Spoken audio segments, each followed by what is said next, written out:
Hey everyone, and welcome back to another explainer. Today we are diving into something absolutely beautiful.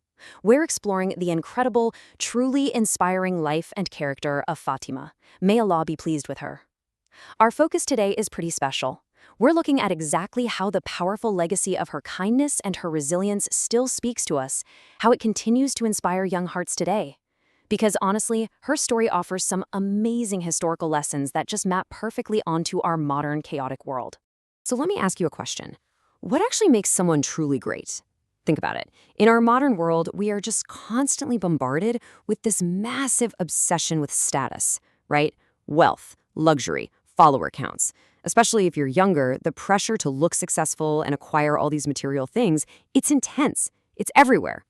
But the incredible story we're unpacking today challenges us to just hit pause for a second. It asks us to completely rethink what defines true greatness, and it does so through the example of a truly remarkable woman. All right, let's get into part one, the beloved daughter.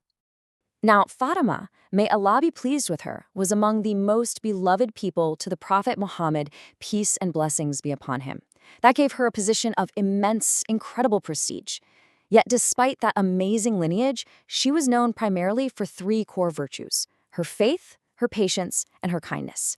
Her profound status wasn't just something handed to her on a silver platter. It was deeply rooted in her actual character.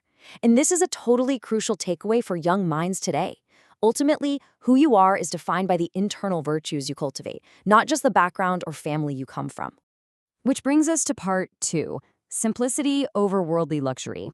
So, despite the worldly comforts she could have theoretically just claimed for herself, her daily reality involved some serious, intense physical difficulty. We're talking step one, grinding grain by hand. Step two, carrying heavy water. Just imagine the physical toll of that kind of manual labor. We live in an era of instant gratification, Tap screen, food arrives. But her reality involved raw, blistered hands from turning heavy stone mills and aching shoulders from hauling water day in and day out. Just thinking about that level of pure physical exhaustion makes her patience so incredibly tangible and real for us. The thing is, she actively chose a simple life. She consciously chose humility and never chased luxury.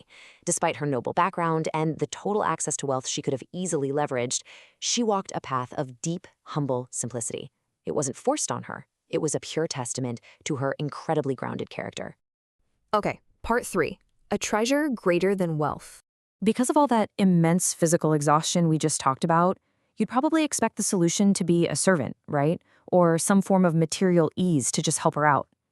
But instead of seeking worldly comforts, the Prophet, peace and blessings be upon him, gently taught her and Ali, may Allah be pleased with him, something completely unexpected. Rather than material relief, he gave them a specific spiritual teaching, reciting Tasbih before sleeping. To remember Allah as their ultimate comfort and strength at the very end of a long, totally exhausting day. Remembering Allah is a treasure greater than any wealth. Period.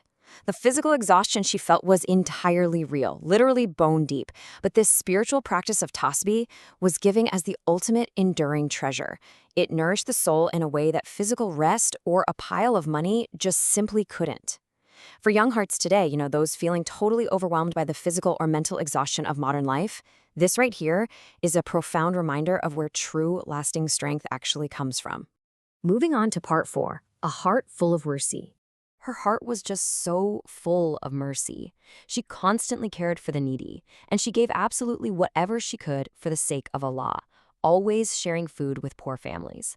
And this is so powerful because remember, she lived a life of tough manual labor and had very, very little herself. She gave from a place of scarcity, not from a place of surplus. She proved her dedication to her faith through pure, selfless action, prioritizing the needs of others even when her own day-to-day life was incredibly difficult.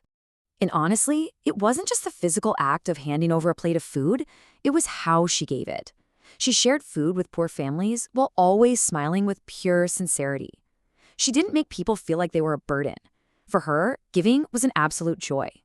And that shows us what true, unconditional kindness really looks like.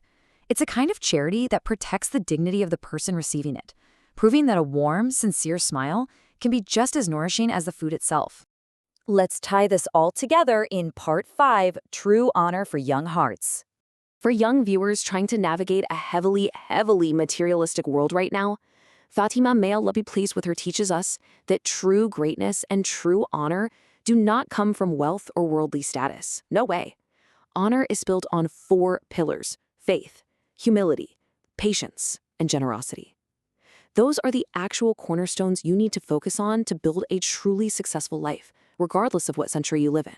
We are left with this profound, grounding reminder from the Quran. Indeed, Allah is with the patient.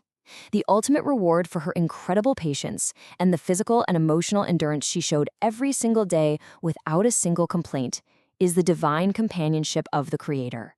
It's the ultimate validation that hard work and quiet endurance, they are never unseen.